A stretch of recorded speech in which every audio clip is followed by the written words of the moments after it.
اللہ اللہ اللہ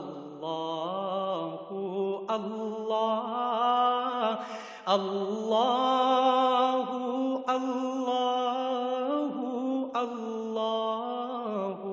اللہ الحمدللہ رب العالمین والصلاة والسلام علی حبیبہ محمد وآلہ وصحبہ اجمعین۔ اعوذ باللہ من الشیطان الرجیم، بسم اللہ الرحمن الرحیم۔ آپ سے پوچھنا یہ ہے کہ خلوص کیا ہے؟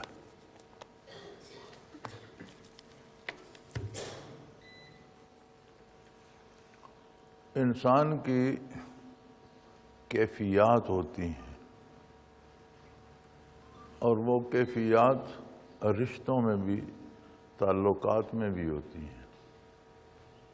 یہ کیفیات اللہ اور بندے کے مابین بھی ہوتی ہیں، بندے اور اس کے نبی کے مابین بھی ہوتی ہیں، بندے اور اس کے گھر کے مابین بھی ہوتی ہیں، بندے اور بندے کے مابین بھی ہوتی ہیں۔ ایک تعلق ہوتا ہے، ایک رشتہ ہوتا ہے۔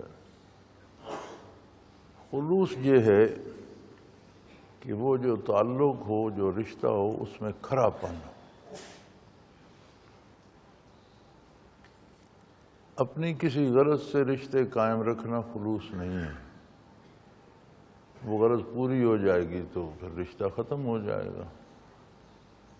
اپنی ضرورت کے لیے اگر کسی سے ہم تعلق بناتے ہیں تو وہ ضرورت پوری ہونے تک کا، ضرورت پوری ہوگی تو وہ ختم ہو گیا۔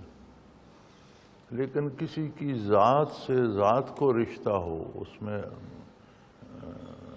اچھائی آئے تو بھی درست ہے اور اس میں مشکلات آئیں تو بھی بھگتے بندہ، لیکن رشتے کو قائم رکھے تو یہ خلوص ہے۔ تو یہ رشتہ جب بندے اور اس کے نبی کے درمیان ہوتا ہے تو کتنے لوگ ہیں جو راہ حق میں شہید ہو گئے، جسم کٹ گئے، جانیں دے دیں، لیکن رشتہ نہیں ٹوٹنے دیا۔ تو یہ خلوص ہے۔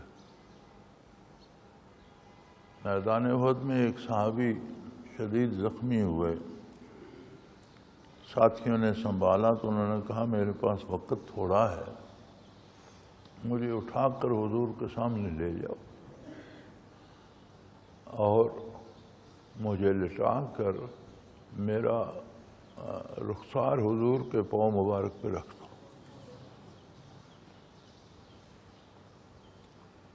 تو جب ایسا انہوں نے کیا تو واصل بحق ہو گئے، اتنی زندگی تھی۔ اب یہ اس میں کیا ہے؟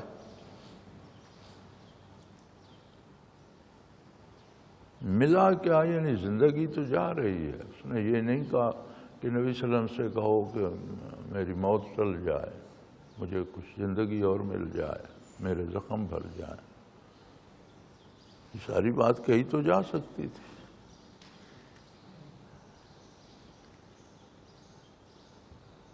اسی میدان میں ایک صحابی کو تلوار کی ضرب لگی اور یہ پوری آنکھ اس سمیت کٹ کر نیچے آ گئی، پوری ہڈی کٹ کے۔ تو دوڑا حضور کی خدمت میں، حضرت صلی اللہ علیہ وسلم نے وہاں آنکھ پکڑ کر پیچھے لگا دی، ٹھیک ہو گئی۔ وہ تلوار کہیں ٹوٹ گئی تھی تو یا رسول اللہ میری تو تلوار بھی ٹوٹ گئی ہے۔ ایک چھڑی پڑی تھی وہاں کھجور کی ٹہنی کی، حضور نے اٹھا کر اسے تھمائی، اس نے ہاتھ میں لی تو تلوار بن گئی۔ اور احد میں بھی وہ لڑے، پھر وہ ان کے خاندان میں بھی رہی، لیکن پھر وہ ان سے کہیں اللہ کریم نے لے لی، ان سے جاتی رہی۔ تو وہ بھی تو کہہ سکتا تھا کہ یا رسول اللہ میری زندگی کے لیے دعا کر دیجیے۔ کوئی غرض نہیں تھی، صرف غرض یہ تھی کہ آپ پر قربان ہو جاؤ۔ تو یہ جو رشتے میں یہ بات ہوتی ہے، یہ خلوص ہوتا ہے۔ ہمارے رشتوں میں خلوص کی بہت کمی آ گئی ہے۔ باپ اور بیٹے میں خلوص نہیں رہا، ہم کہتے ہیں بڑی محبت ہے بیٹوں سے، ہم بیٹوں کو پالتے ہیں، لیکن جب وہ جوان ہوتے ہیں کمائی کر کے نہ لائیں تو محبت کہاں جاتی؟ ہم گھر سے نکال دیتے ہیں۔ تو محبت نہیں، وہ ایک غرض تھی، ایک امید تھی، وہ پوری نہیں ہوئی تو محبت کوئی نہیں رہی۔ یہی حال میاں بیوی میں بڑی محبت ہے، بڑی محبت ہے، لیکن ایک ٹکے کا کہیں کوئی نقصان ہو جائے تو نہ بیوی برداشت کرتی ہے نہ میاں، تو محبت کون سی ہے؟ ذرا سا دکھ آ جائے تو ہر کوئی اپنے اپنے ہو جاتا ہے۔ تو جہاں دکھ سکھ کا ساتھ ہو اور ساتھ رہنے کے لیے ساتھ ہو، دکھ سکھ کی شرط اس میں نہ ہو، وہ آپ کا کسی بہن بھائی سے ہے، والدین سے ہے، گھر سے ہے، آپ کا تعلق اپنے نبی صلی اللہ علیہ وسلم سے ہے۔ اب اس تعلق میں آپ دیکھیے، ابھی کل پروگرام ریکارڈ ہو رہا تھا تو بات ہوئی، وہ مجھے انہوں نے کہا ایک نعت ریکارڈ کرا دیجئے۔ ایک نعت پچھلی دفعہ پڑھی تھی پروگرام میں تو بہت لوگوں کو پسند آئی، اور ایک نعت اور ریکارڈ کرا دیجئے۔ تو میں نے کہا بھائی پہلی بات تو یہ ہے کہ نعت ہے کیا، اس پہ بات کر لو۔ نفس نعت کیا ہے؟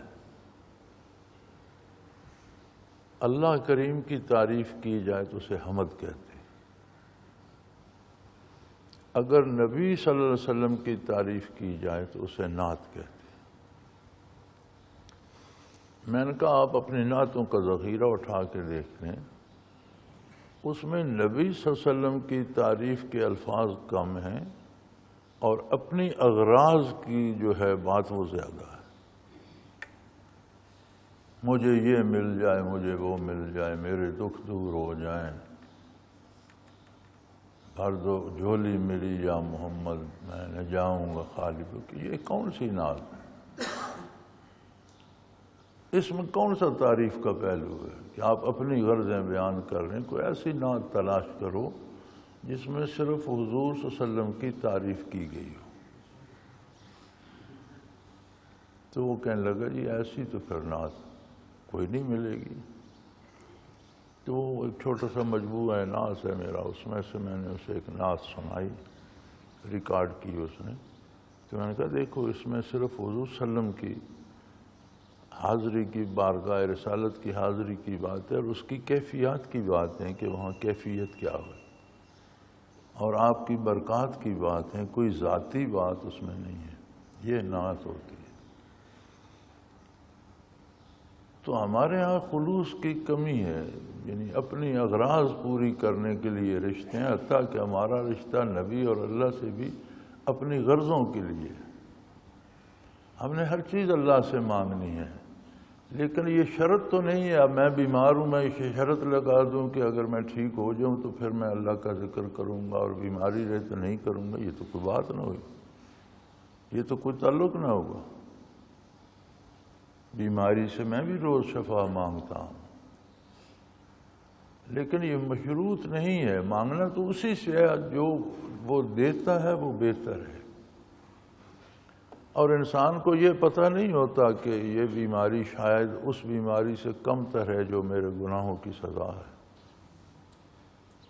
ہو سکتا ہے اس سے کوئی بڑی بیماری لگ جاتی، اگر یہ ہے تو یہ شاید اس سے تو کم ہے جتنی غلطیاں مجھ سے ہوتی ہیں۔ تو خلوص ایک کیفیت ہے کہ تعلق میں کھرا پن ہو، تعلق کے لیے ہو، کسی اور غرض کے لیے نہ ہو۔ اس کیفیت کو خلوص کہتے ہیں۔ اب کیفیات لکھی پڑھی نہیں جا سکتی، تو خلوص ایک دل کی گہرائی میں ایک کیفیت ہوتی ہے، اور ایک ایسا رشتہ قائم ہو جاتا ہے جس میں کوئی غرض یا نفع نقصان کی شرط نہیں ہوتی۔ وہ رشتہ بجائے خود ایک بہت مضبوط طاقت بن جاتی ہے، وہ خلوص ہوتا ہے۔ اور جہاں شرطیں آ جائیں کہ یہ کام ہو جائے وہ ہو جائے، پھر وہاں خلوص نہیں رہتا، وہاں غرضیں آ جاتی ہیں۔ تو آج کل تو میرا خیال ہے نام رہ گئے ہیں، وہ کیفیات بہت کم ہو گئی ہیں، بہت کم لوگوں کو نصیب ہے۔ اللہ کریم تمام مسلمانوں کو عطا فرمائے۔ اللہ کرنے سے، اللہ کو یاد کرنے سے، اللہ کے ذکر سے دل کی صفائی ہوتی ہے۔ نبی صلی اللہ علیہ وسلم کا ارشاد عالی ہے، لِكُلِّ شَيْءٍ سِقَالَةٌ، ہر چیز کی کوئی پالش ہوتی ہے جو اسے صاف کرتی ہے۔ وَسِقَالَةُ الْقُلُوبِ ذِكْرُ اللَّهِ او كما قال رسول اللہ صلی اللہ علیہ وسلم، دلوں کو صاف کرنے کا علاج اللہ کا ذکر ہے۔ تو اللہ کرنے سے دل کی صفائی سے مراد یہی ہوتی ہے کہ رشتوں میں غرضیں نہ رہیں، رشتہ برائے رشتہ ہو جائے، تعلق برائے تعلق ہو جائے، اور یہ اللہ کے رسول صلی اللہ علیہ وسلم سے ہو جائے تو اللہ سے رشتہ جڑ جائے، تو اللہ سے جو تعلق ہے اس میں خلوص آ جائے، اس میں سب کچھ لینا ہم نے اللہ ہی سے ہے، لیکن شرط نہ رہے تو خلوص ہے۔ اور شرط ہو جائے کہ میری یہ دعا قبول ہو، جیسے لوگوں کو شکایت ہوتی ہے کہ اتنا عرصہ ہو گیا دعا مانگتے قبول نہیں ہوئی۔ حضرت رحمت اللہ تعالیٰ علیہ کی خدمت میں ہم یہیں بیٹھے تھے، دارالعرفان بن رہا تھا، کچھ بنا ہوا تھا، یہ لائبریری کا حصہ بنا اور پھر حضرت کا کمرہ بنا، تو یہاں اجتماع شروع ہو گئے۔ یہ جگہ درمیان میں خالی تھی، یہ پھر ساتھ بنتی رہی۔ تو ایک ساتھی کا خط آ گیا حضرت کی خدمت میں، تو خطوں کا زمانہ تھا، ای میل کا نہیں تھا۔ تو اس نے لکھا تھا کہ مجھے یاد نہیں اب سارا لفظ بلفظ، مفہوم یہ تھا کہ بڑا عرصہ ہو گیا دعا مانگتے ہوئے تو میری دعا قبول نہیں ہوتی۔ تو حضرت نے خط پڑھا اور مسکرائے اور خط میری طرف بڑھا دیا،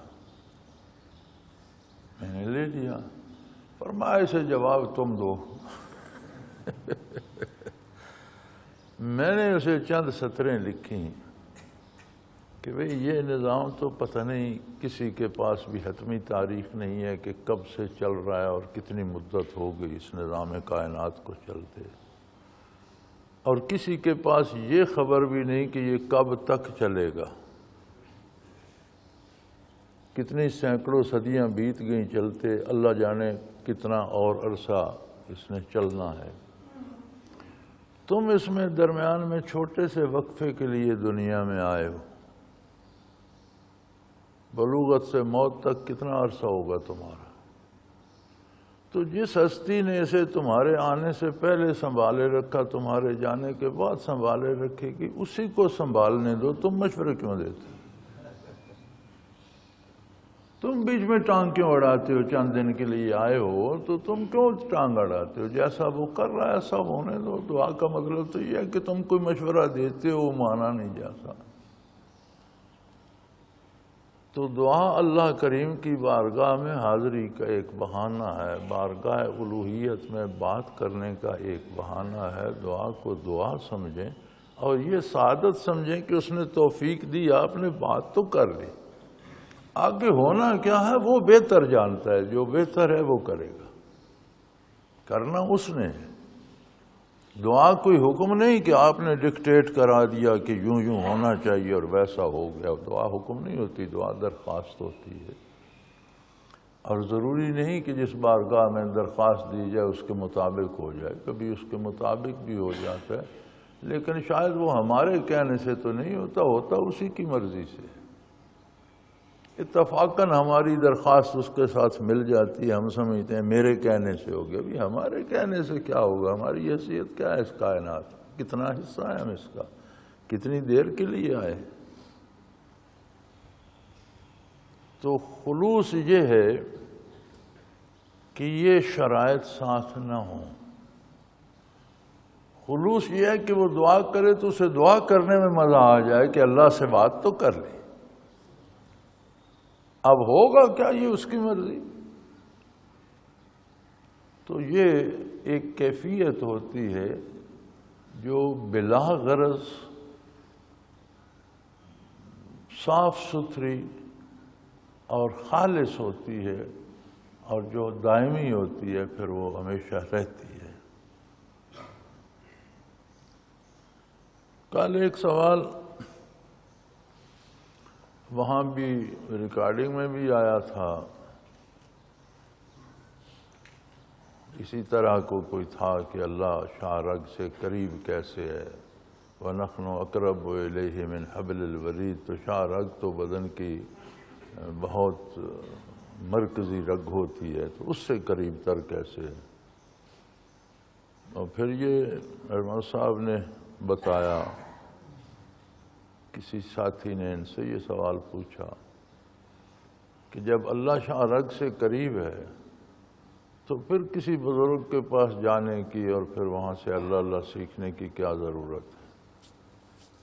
ملتے جلتے ہی سوال ہیں دونوں، ذرا دونوں کا انداز مختلف ہے۔ تو پہلے سوال کا جواب تو میں نے کہا بھی یہ ایک کیفیت ہے قرب الہی کی، تو کیفیات زبانی تو نہیں بتائی جا سکتی، نہ لکھی جا سکتی ہیں، واضح نے کوئی لفظ وضع نہیں کیا کہ وہ کیفیت کا اظہار کرے، کیفیت محسوس کی جا سکتی ہے۔ لیکن آپ کو جواب عرض کر دیتا ہوں کہ ہر بدن، جو آج کی سائنس ہے وہ کہتی ہے کہ ہر انسانی بدن میں 10 کھرب سیل ہیں۔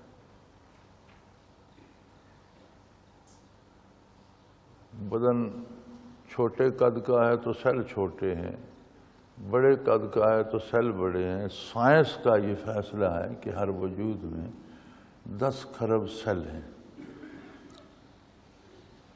ان میں سے کوئی سیل 6 مہینے سے زیادہ زندہ نہیں رہتا، یعنی 10 کھرب موتیں 6 مہینے کے اندر انسانی بدن میں ہو جاتی ہیں، اور مرنے والا سیل مرنے سے پہلے اپنے جیسا دوسرا سیل پیدا کر دیتا، خود مر جاتا۔ تو یہ تبدیلی ہوتی رہتی ہے۔ تو آگے ضرب تقسیم آپ کر لیں کہ 10 کھرب سیل اگر 6 مہینے میں مرتے ہیں تو مہینے میں کتنے، اور دن میں کتنے، اور گھنٹے میں کتنے، اور منٹ میں، اور سیکنڈ میں، تو خبر 16,000 آتے تھے کچھ، 16,000 کے قریب آتے ہیں ایک سیکنڈ میں۔ ایک سیکنڈ میں 16,000 کے قریب اموات اس بدن میں ہو جاتی ہیں، اور اتنی ہی پیدائش ہو جاتی ہے، نئے بن جاتی ہیں۔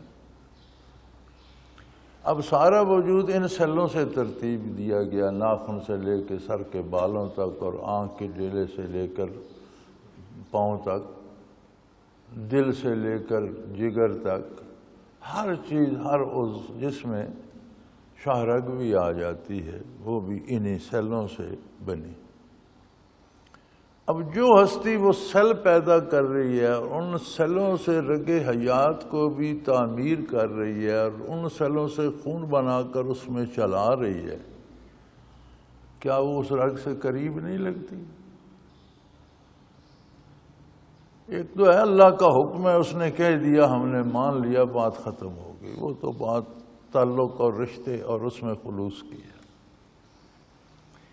ایک ہے کہ یہ سوال آ گیا تو پھر یہ سوال تو حساب کا ہے، حساب کے ذریعے میتھمیٹیکلی بھی یہ حل ہو جاتا ہے کہ اب جو ہستی وہ باریک باریک سیل بنا رہی ہے، ان میں زندگی پیدا کر رہی ہے، پھر دوسرے کو موت دے رہی ہے، پھر ان سیلوں کو جوڑ کر رگ حیات بنا رہی ہے، ان سیلوں سے جوڑ کر خون بنا کر اس میں چلا رہی ہے، کیا وہ رگ حیات سے قریب تر نہیں ہے؟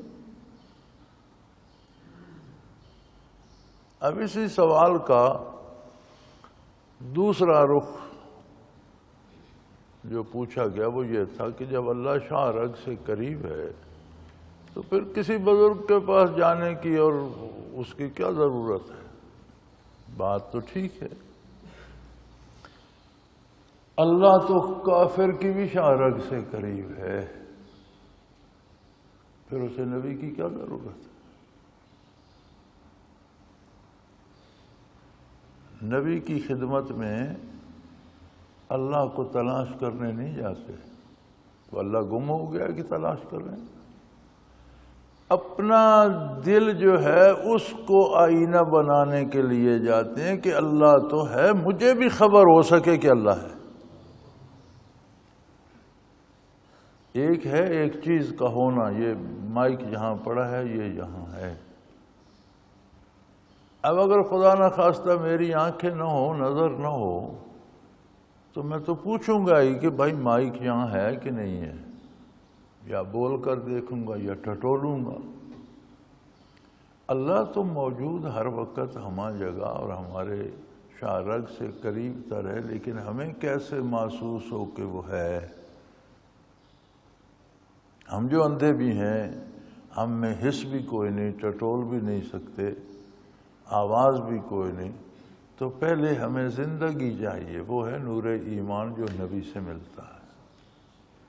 پھر اس میں ہماری محنت چاہیے کہ ہم اللہ اللہ کر کے دل کو صاف کریں تو ہمارا دل بھی محسوس کر سکے کہ اللہ ہے۔ بزرگوں کے پاس اس لیے نہیں جاتے کہ وہاں اللہ کریم انہوں نے بٹھا رکھا ہے اور جب جاتے ہیں تو ملاقات ہو جاتی ہے، وہاں نہ جائیں تو جہاں ہم ہیں وہاں تو اللہ ہے، کوئی نہیں، ایسا نہیں ہوتا۔ اللہ ہر شارگ سے قریب ہے اور کافر کی بھی شارگ سے قریب ہے۔ اللہ کا قریب ہونا اور بات ہے، اور اللہ کو قریب محسوس کرنا الگ بات ہے۔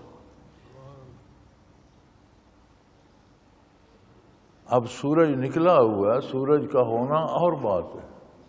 سورج کی روشنی سے استفادہ کرنے کے لیے آنکھیں چاہیے۔ آنکھیں نہیں ہوں گی تو سورج نکلے یا سورج ڈوب جائے اسے کیا فرق پڑتا ہے؟ گرمی لگے گی سورج سے، اسے نظر تو کچھ نہیں آئے گا۔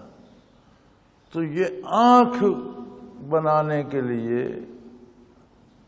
بندہ نبی کی خدمت میں جاتا ہے اور نور ایمان سے قلب کو آنکھ اور نظر ملتی ہے، اور اسی نعمت کی تلاش میں بزرگوں کے پاس یا مشائخ کے پاس جاتا ہے، وہاں جا کر نگاہ بن جاتی ہے، دل کی آنکھ کھل جاتی ہے۔ رہی بات، کل یہ بھی ایک سوال تھا کہ جب شاہ رگ کے قریب ہے تو ہم اسے دیکھتے کیوں نہیں؟ یہ عالم آب و گل جو ہے،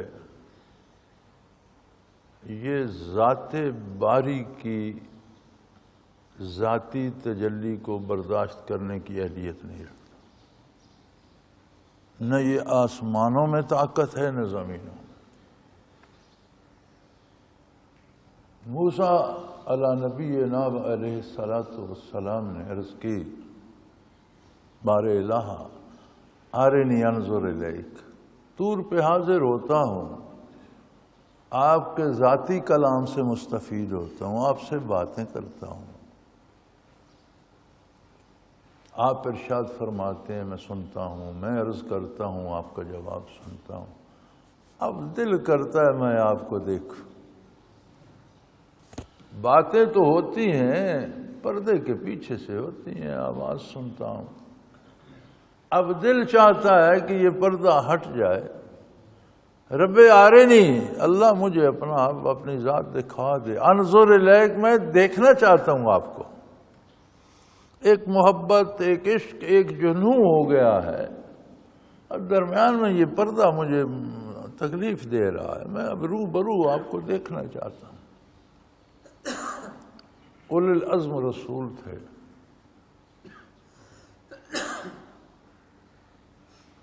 نبی، پھر نبیوں میں رسول، پھر رسولوں میں اولو العزم، یہ مراتب ہیں انبیاء کی، اور سب سے اعلیٰ اولو العزم ہے۔ آدم علیہ السلام، نوح علیہ السلام، ابراہیم علیہ السلام، موسیٰ علیہ السلام، عیسیٰ علیہ السلام، یہ اولو العزم ہے۔ نبی کریم صلی اللہ علیہ وسلم ان کے بھی امام ہیں۔ تو اگر کم و بیش 1.25 لاکھ کے قریب انبیاء میں 5 یا 6 اولو العزم ہے تو اس کا مطلب ہے بہت بڑا مرتبہ ہے۔ اور ان اولو العزم رسولوں میں موسیٰ علیہ السلام، یا اللہ آپ کا بڑا کرم ہے، ذاتی طور پر آپ کا کلام نصیب ہے۔ حضرت رحمۃ اللہ فرمایا کرتے تھے کہ کلام باری موسیٰ علیہ السلام کانوں سے نہیں سنتے تھے، جب اللہ کلام فرماتا ہے تو بدن کا ہر ذرہ ہر سیل کان بن جاتا، وہ ہر سیل سے سنتے تھے، ذوق پیدا ہوا، ذوق جمال نے جوش مارا اور عرض کی، قرآن کریم میں موجود ہے، رب ارنی انظر الیک، یا اللہ ہٹا دے پردہ، مجھے اپنا دیدار کرنے دے، مجھے اپنے جمال سے ارشاد ہوا موسیٰ لن ترانی، نہیں دیکھ سکو گے تم جس عالم میں ہو، جس مقام میں ہو، یہ فانی دنیا ہے، یہ مٹ جانے والی ہے، میرا جمال ابدی ہے، ایک مٹ جانے والی چیز ایک ابدی چیز کو کیسے سمو سکتی ہے؟ ایک فانی ایک باقی کو کیسے سمو سکتا ہے؟ یہ نہیں کہ کوئی موسیٰ علیہ السلام میں کمی تھی، عالم ہی اس میں کمی ہے، ان زمینوں آسمانوں میں وہ طاقت ہی نہیں کہ جمال باری کو برداشت کر سکیں، وہ باقی ہے، ازلی ہے، ابدی ہے، یہ فانی ہے، فانی باقی کو کیسے سمو سکے گا؟ فرمایا لن ترانی۔ بہرحال آپ نے آرزو کی، ہم نے بتا دیا، لیکن اگر آپ تماشا کرنا چاہتے ہیں تو ذرا اس سامنے والے درمیانے وادی کو چھوڑ دو، سامنے جو پہاڑی ہے اس کو دیکھ، لیکن انظر الی الجبل، اس پہاڑ کو دیکھ۔ فلما تجلی ربہ للجبل، اللہ نے اپنی ذاتی تجلی کا کوئی ذرہ، کوئی چھوٹی سی کرن اس پہاڑ پہ ڈالی، جعلہ دکا، اس کے پرخچے اڑ گئے۔ بھائی فانی تھا، باقی کو کیسے برداشت کرتا؟ مٹنے والا تھا، نہ مٹنے والے کو سمو لیتا۔ خر موسیٰ صعقا، موسیٰ علیہ السلام بے ہوش ہو کر گئے۔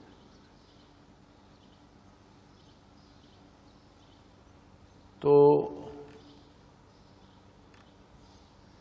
میں نے عرض کیا کہ اس عالم میں ممکن نہیں ہے کہ آپ اللہ کو دیکھ سکیں۔ ہاں، قلب مومن کو یہ توفیق دی ہے اللہ نے کہ وہ بن دیکھے بھی دیکھتا ہے، اسے نظر کچھ نہ آئے لیکن اس کا یقین نظر آنے سے زیادہ ہوتا ہے۔ اور گھبرائے نہیں، یہ وقت بھی آ رہا ہے، یہ فانی جہان جب مٹ جائے گا، اگلی دنیا باقی رہنے والی ہے، اس میں خلود ہے، وہ نہ مٹنے کے لیے۔ وہاں جو بندہ نجات پا جائے گا، اس کے وجود کو، اس کے اعضاء و جوارح کو، اس کی نگاہوں کو بھی ہمیشگی اور خلود مل جائے گا۔ فرمایا فَكَشَفْنَا عَنْكَ غِطَاءَكَ فَبَصَرُكَ الْيَوْمَ حَدِيدٌ، تمہاری نگاہوں سے پردے ہٹا دیا، اب تمہاری نگاہیں فولادی ہو گئی۔ پھر وہاں مومن اللہ کے ذات کا دیدار کرے گا۔ نبی کی صلی اللہ علیہ وسلم کہ یا رسول اللہ ہم اللہ کو دیکھ سکیں گے؟ فرمایا جس طرح چاندنی رات میں چاند کو دیکھ لیتے، یعنی بالکل واضح روبرو دیکھو گے۔ اس لیے کہ وہ عالم باقی ہے، وہاں جو طاقتیں اعضاء و جوارح کو دی جائیں گی وہ باقی ہوں گی، اور یہ طاقت کافر کی آنکھ کو بھی مل جائے گی، لیکن بطور سزا وہ اللہ کو نہیں دیکھ سکے گا، چونکہ دنیا میں اس نے اللہ کو بن دیکھے مانا نہیں ہے۔ مومن نے محسوس کر لیا لیکن اس کا دل تاریک رہا، اس کے دل نے محسوس بھی نہیں کیا کہ اللہ ہے، لہذا اس جرم کی سزا میں وہ دیدار باری سے محروم رہے۔ باقی ساری چیزیں کافر بھی دیکھیں گے۔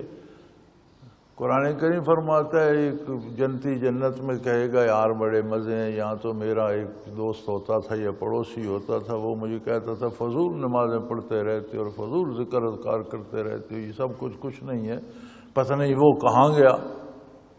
ارشاد ہوگا دیکھنا چاہتے ہو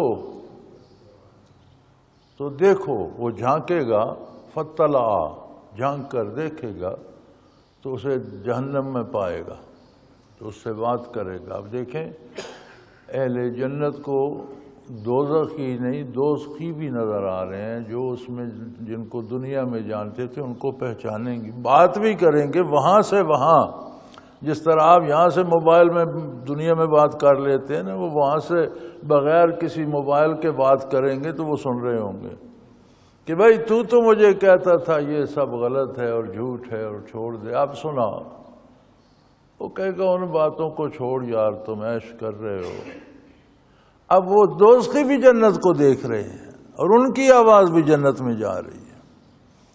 جنتی اس لیے دوزخ کو دیکھیں گے کہ انہیں احساس ہو کہ اللہ نے اس سے بچایا ہے، اور دوزخی جنت کو اس لیے دیکھیں گے کہ انہیں حسرت ہو کہ یار یہ لوگ کیا مزے کا، ہم کس مصیبت میں پڑ گئے۔ تو کہے گا فیدو علینا من الماء او مما رزقکم اللہ، کوئی پانی کا گھونٹ، کچھ کھانے کے تمہارے پاس تو نعمتوں کے ڈھیر لگ رہے ہیں، کچھ تو دے دو۔ وہ کہے گا ان اللہ حرمہما علی الکافرین، کافروں پر اللہ نے منع کر دیا، تمہیں نہیں مل سکتی، تمہیں یہ دنیا میں خریدنی چاہیے تھی، وہاں سے استعداد پانا چاہیے تھی، وہاں ایمان لانا چاہیے تھا، وہاں نیکی کرنا چاہیے تھی۔ اب وہ وقت خرید و فروخت کا گزر گیا، اب جنہوں نے خریدی وہ کھا رہے ہیں، تم نے نہیں خریدی، اب بیٹھو بھگتو۔ تو گویا برزخ میں یا آخرت میں وہ عالم، آخرت برزخ سے آگے آخرت دائمی عالم ہے، ہمیشگی ہے، اس میں خلود ہے۔ تو وہاں اعضاء و جوارح اور نگاہیں بھی وہ ہو جائیں گی جو ہمیشہ رہیں گی، خلود ہوگا۔ یہاں تو آنکھ رہتی ہے اور نگاہ کم ہو جاتی ہے، پھر میں نے بھی تو اینک لگائی ہوئی ہے، کیوں لگائی ہوئی ہے؟ نگاہ کم ہو گئی ہے، کبھی چلتی چلتی بند ہو جاتی ہے، اچھے بھلے دیکھتے بندے بیچارے نابینا ہو جاتے ہیں، وہاں نہ اینک کی ضرورت پڑے گی، نہ نگاہ کم ہوگی، نہ بند ہوگی، جس کو آنکھ ملے گی ہمیشہ کے لیے روشن آنکھ ہوگی۔ اب عظمت الہی کو جس نے اس دنیا میں نہیں دیکھا، وہاں دیدار باری سے محروم کر دیا جائے گا۔ اب یہ اس کے اپنے کردار کی جزا ہے۔ تو میں نے کہا برخوردار گھبراؤ نہیں، اللہ شاہ رگ سے قریب بھی ہے اور نظر بھی آ جائے گا، فکر آنکھوں کی کرو کہ جب اس کا جمال ہویدا ہوگا تو تمہاری نگاہیں سلامت ہوں۔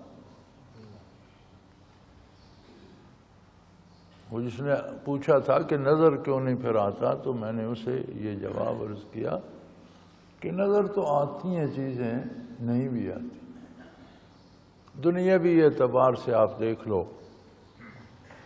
آپ ملازمت کرتے ہو، سول میں ہو، فوج میں ہو، کہاں ہو، ملازمت کرتے ہو۔ میری ملازمت، یہ جسے ملازمت کہتے ہیں اسے کبھی آپ نے دیکھا؟ نظر تو کو نہیں آتی۔ دلیل ہے کہ میں فوج میں ہوں، میں نے فوج کی وردی پہنی ہوئی ہے، میرے پاس یہ کارڈ ہے، مجھے تنخواہ ملتی ہے، مجھے ٹریننگ دیتے، میں فوج میں، میری ملازمت سول میں ہے، میں وہاں حاضری دیتا ہوں، مجھے کام ملتا ہے، مجھے یہ تو سارے دلائل ہیں کہ میری ملازمت ہے، لیکن وہ جو ملازمت ہے وہ نظر آتی ہے۔ تو اس ملازمت کو آپ نے دلائل سے مانا ہوا ہے، تو یہ پتا پتا، ڈالی ڈالی، اس کی کاریگری، اس کی صنعت، اس کی عظمت کے گواہ ہیں، اتنے دلائل سے اللہ کو نہیں مان سکتے۔ یہ سورج کا طلوع و غروب، یہ روشنیاں، یہ تاریکیاں، یہ بارشیں، یہ برساتیں، یہ سردی، یہ گرمی، یہ سارا نظام کون چلا رہا ہے؟ چند کے تنخواہ اور ڈیوٹی سے ملازمت کو مان لیا، نظر تو نہیں آتی ملازمت، دلائل سے مانتے ہو، تو اتنے بھرے دلائل سے اللہ کو نہیں مان سکتے؟ تو ملازمت کو بھی نظر بھی نہیں آئے گی تو اللہ تو نظر آئے گا۔ اس کے لیے اپنی نگاہیں بنا رکھو، اس کے لیے اپنے دل کو صاف کرو، دامن نبوت کو تھامو، جو راستہ ہے اللہ کو دیکھنے کا وہ راستہ اختیار کرو، جہاں جلوہ باری ہونا ہے اس طرف تو جاؤ، کہیں دوسری طرف نہ چلتے رہو، الٹی سمت نہ چلتے رہو۔ تو دیکھنے کا شوق بھی پورا ہو جائے گا۔ اور جن صاحب کی یہ سوال ہے کہ پھر اہل اللہ کے پاس جانے کی ضرورت کیا ہے؟ اہل اللہ کو اللہ کو پکڑ کر نہیں لے آتے، اہل اللہ دل کو صاف کرتے ہیں کہ اسے اللہ کو محسوس کرنے کی استطاعت اس میں آ جائے اور اسے فیل ہونے لگے کہ اللہ ہے اور میرے پاس ہے اور میری ذات سے زیادہ میرے قریب ہے۔ تو یہ جو ایک جملہ بن گیا ہے کہ جب ہم اللہ کو تلاش کریں، یہ جملہ ہی جاہلانہ ہے۔ اللہ کہیں گما ہوا ہے کہ تلاش کر رہے؟ جملہ یہ ہونا چاہیے کہ ہم اپنی استعداد بنا رہے ہیں کہ ہم جمال باری کو محسوس دیکھ نہ سکیں تو محسوس تو کر سکیں۔ ذات باری تو ہر جگہ موجود ہے۔ اب کافر کا محاسبہ اتنا سخت کیوں ہوگا؟ اس کی ایک وجہ یہ بھی ہے کہ میں تیرے ایک ایک سیل کو وجود کو ترتیب دیتا رہا اور تجھے زندگی اور اس کی نعمتیں اور لذتیں دیتا رہا، تو نے اتنا بھی نہیں کیا کہ میری عظمت کا قائل ہو جائے کہ اللہ ہے۔ تو نے میرا انکار ہی کیے رکھا کہ میں تو تیرا ایک ایک سیل بنا رہا تھا اور تو میرے ہونے کا ہی انکار کر رہا تھا۔ کمال ہے، تو نے تو حد کر دی۔ یہی تو کفر ہے۔ اور جب نعمتیں وہ دیتے تو ہم کہتے ہیں یہ تو فلاں بت نے دی، فلاں بزرگ نے دی، فلاں وجہ سے میں نے اپنے کمال سے حاصل کی۔ یہی شرک ہے نا۔ ایک ایک سیل کو ترتیب دے رہا ہے اور وہ تمہاری نعمتوں کے اسباب بھی بنا رہا ہے اور ان پر نعمتیں مرتب بھی کر رہا ہے، تو اس کا انکار کر کے کہتے ہو نہیں فلاں نے دی، تو پھر وہ پوچھے گا تو صحیح کہ دے تو میں رہا تھا۔ تو کیا کچھ سمجھ آتی ہے کہ یہ شرک اور کفر کتنا جرم بنتا ہے؟ یہ اس طرح سے بنتا ہے۔ تو اچھی بات ہے، یہ اس طرح کے سوال جو ہیں یہ انسانی ذہن ہے، بھٹکتا رہتا ہے، اس میں سوال آتے ہیں اور سوال پوچھ لینے چاہیے۔ سوالوں پر کوئی ناراض نہیں ہوتا، سوال جیسا بھی ہو۔ حضرت رحمۃ اللہ تعالیٰ علیہ فرمایا کرتے کہ سوال از خود ہوتا ہی جہالت ہے۔ بندہ نہیں جانتا تو پوچھتا ہے نا، تو نہ جاننا ہی جہالت ہے۔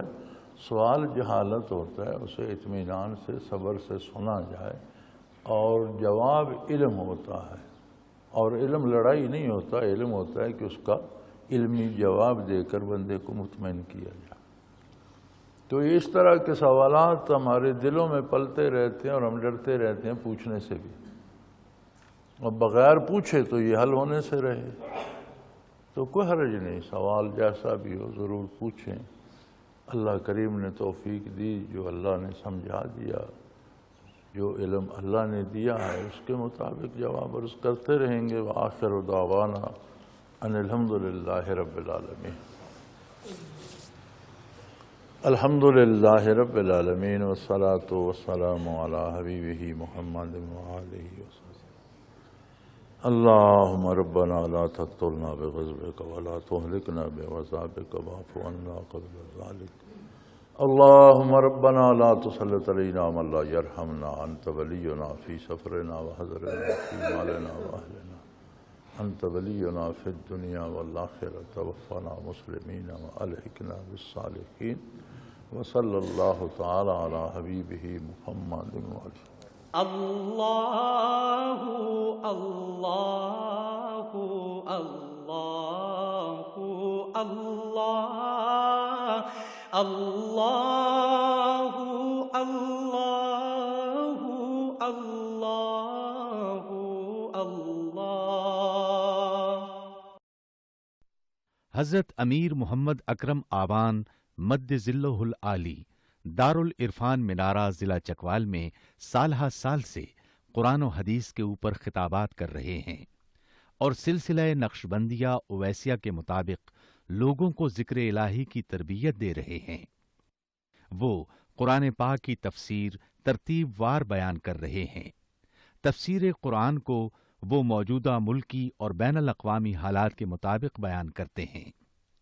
موٹر وے سے کلر کہار کے انٹرچینج سے نکلتے ہوئے کلر کہار کی جھیل سے ہوتے ہوئے میانی، بوچھال اور نورپور سے گزرتے ہوئے دارالعرفان منارہ پہنچ سکتے ہیں۔